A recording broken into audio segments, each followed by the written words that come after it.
You're listening to the Daidokoro video podcast. Hi, I'm Pat Tokuyama, and you're about to discover some of the tastiest ways to feed your mind, body, and soul. A pharmacist by training, you may know me as the founder of All Day I Eat Like a Shark, the food blog, YouTube channel, or as author of several Japanese cookbooks. If you desire to live a healthy life and are looking for a different way forward with a hunger for growth, then this video podcast is for you. Daidokoro is a Japanese term for kitchen, and I'm glad you're here. With each episode, we're going to be bringing clarity to your cooking by blending Japanese tradition and life lessons into bite-sized bits that even a shark would enjoy. Ready to make some magic happen? 8 essential Japanese ingredients that you must have to cook plant-based Japanese food. The first ingredient is going to be shoyu, or soy sauce. So this comes in many different forms, but we're going to be talking about just a few of them today. In Japanese, it's also referred to as koikuchi shoyu, which means sort of strong flavored soy sauce. When you're at the market, you want to be looking for something that is made in Japan. So a product of Japan. That way you'll get the Japanese flavor in the Japanese dishes that you're trying to cook. Alternatively, if you're not able to get the product of Japan soy sauce, then the flavor is going to be a little bit off. So if you're using like a Vietnamese or a Thai soy sauce or an Indonesian soy sauce, they all taste a little bit different, maybe even a lot different than Japanese soy sauce. So you probably don't want to substitute this ingredient specifically. In addition to just now knowing that you need regular Japanese soy sauce, koikuchi shoyu, you can get low sodium soy sauce if you're mindful of your sodium intake. If you're trying to eat a low salt diet, for example, low sodium soy sauce is a good alternative to just regular soy sauce. And low sodium soy sauce goes by the name of gen-en shoyu in Japanese. You don't want to get that confused with usukuchi shoyu. Usukuchi shoyu means light soy sauce. So if you see that, that's one thing that you need to be careful of. So light soy sauce is actually lighter in color, lighter in flavor, but higher in the sodium content. So it's going to be the opposite of what you're hoping to get. So that's one thing that you should keep in mind. Also, when you're shopping for shoyu, another thing that you should be looking out for is marudaizu. Marudaizu means that it's the whole soybean that was used to make the soy sauce. The cheaper, lower quality products use soybean pulp. And you may or may not notice a difference, but to me, it is a little bit different. I prefer the whole bean soy sauce because it's a little bit more well-rounded in flavor. It's a little bit more robust, and I prefer it. I can actually tell. I did a blind taste test one time, and maybe if you are not able to tell after doing a blind taste test, it may not matter to you. But in general, marudaizu, or whole soybean soy sauce, is considered higher quality. Another thing that you can look for is kokusan. Kokusan means that it's made in Japan, and the ingredients come from Japan, of course. So this is kind of like what I alluded to in the very beginning about you want it to be a product of Japan, but taking that a step further, products that are made with all ingredients being produced in Japan are also considered higher quality as opposed to something that has been imported and then produced, for example. Then on top of that, there are other types of shoyu or soy sauce. So tamari is another type of soy sauce that you may see in recipes or at the grocery store. And this is actually, if you've ever made homemade miso paste, you may have noticed that there's a liquid, a brownish liquid that pools at the top of the miso when it's fermenting. That's also known as tamari. And this has a different flavor profile. It's a little bit more robust, stronger in flavor, bolder than just regular shoyu. And it's used for different things. I would say that would be the maybe the third most common type of soy sauce that you would see at the grocery store. The second essential ingredient for your Japanese cooking is going to be mirin. Mirin comes in 2 different flavors. So depending on how well your grocery store is stocked, or if you have access to an online service like Amazon, you may be able to get Hon Medium, which is true mirin, or aji mirin, which is sort of like a, I guess, flavor of mirin. That's the literal translation. And probably wouldn't be able to taste the difference if you did like a blind taste test and made the same dish, one with Hon Medium and one with aji mirin. They're both going to cause a little bit of sweetness and a little bit of umami to round out the savory flavors in your Japanese dishes.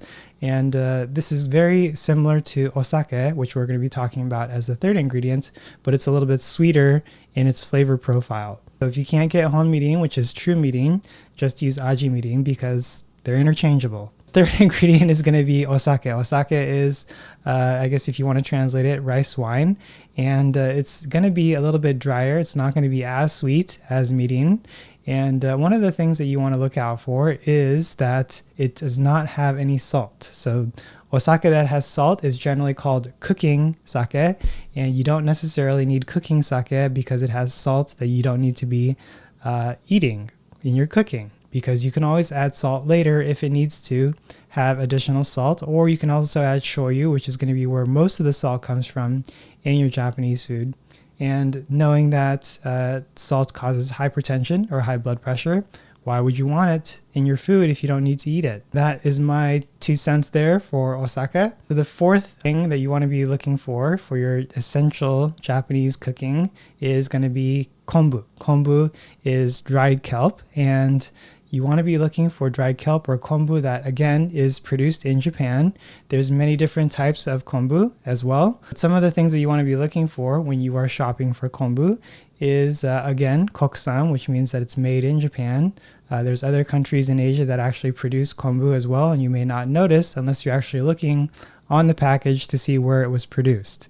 So for the best quality, if you can spend a little bit more, try to get something that's mid or higher end in terms of the price range, as opposed to something that's very cheap, because the flavor does taste a little bit better, in my opinion, for the mid to more pricier products as opposed to the very cheap stuff. Also, it depends on what you're going to be making with it as well. So some dishes you may not notice the flavor as much, but if it's a dish where you're intending to enjoy the flavor of the kombu dashi or the kombu itself, that's when it really matters that you use a good quality kombu. Also, kombu, if you didn't know, has one of the 3 most common umami compounds. In this case, it's going to be the glutamate or glutamic acid, which is one of the flavor enhancing compounds that is also referred to as umami. And if you didn't know, just fun fact for you guys, for umami, if you combine all 3 different types of umami, so glutamic acid, inosinic acid, and guanosylic acid, is it guanosylic acid? Guanylate. So if you combine all 3 different sources of umami, fun fact for you, the benefits or the results is actually synergistic and exponential. So it's more powerful than each individual ingredient alone. So consider that if you've ever made dashi from scratch using kombu and shitake, know that they will work together to be synergistic and make your umami effect a lot more powerful. So yeah, the third tip that I have for your kombu is if you're going to be adding your kombu or your kelp to something that's a simmered food that has soy sauce as a seasoning, or maybe even like a miso soup, you may not notice the difference between a high quality kombu and a cheaper version. So that's something to keep in mind. But if you can, give the premium kombu a try and see if you can notice a difference and find out for yourself. So the 5th ingredient is going to be shitake mushrooms. So shitake mushrooms are those little brown mushrooms that you may have seen before. And they come in 2 forms, fresh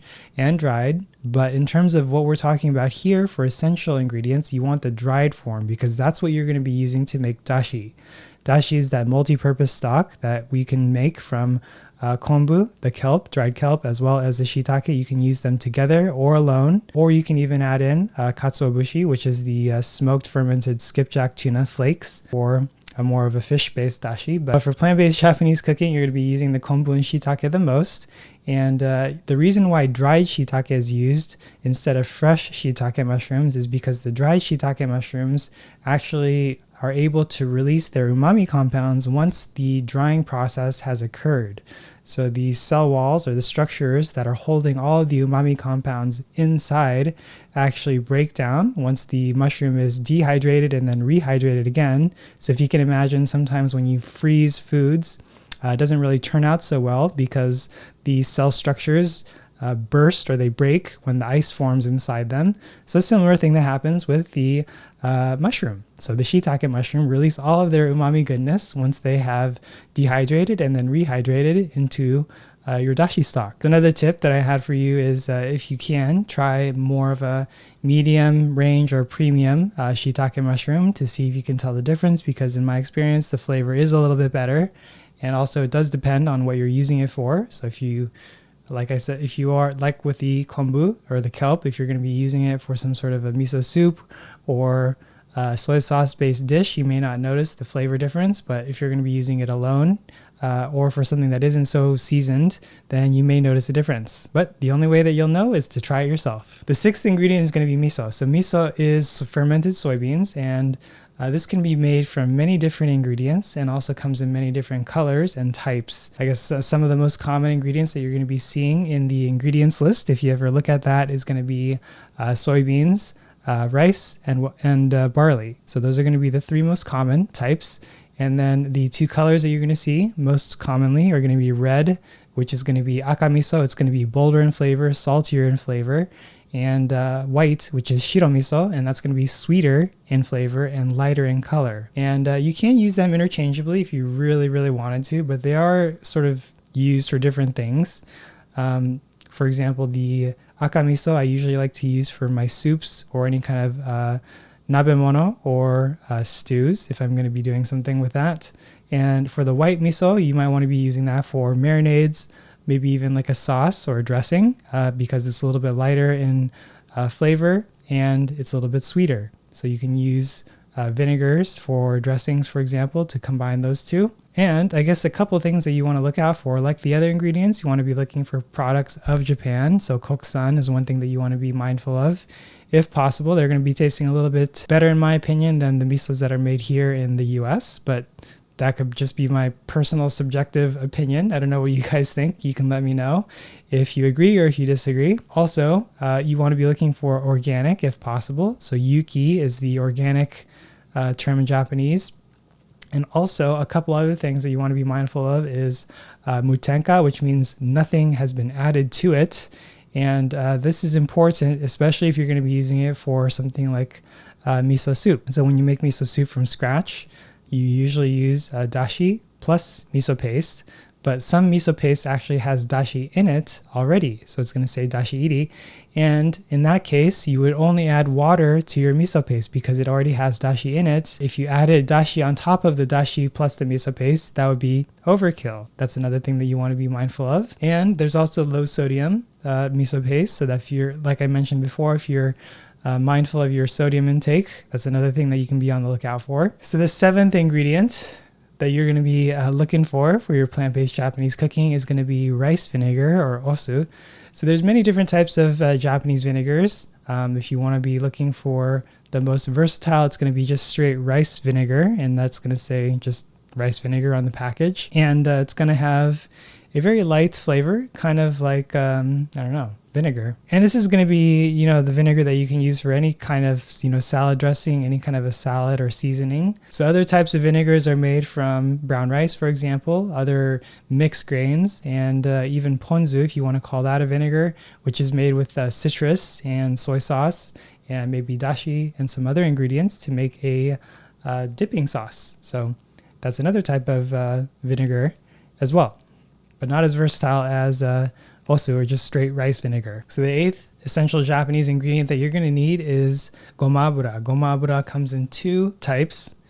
And the first is going to be the white Taihaku Gomabra, which is sort of like a clear looking type of oil. It's a little bit lighter in flavor and aroma as compared to the regular Gomabra, which is it's a roasted sesame oil. So it's dark brown and has a very robust flavor and aroma.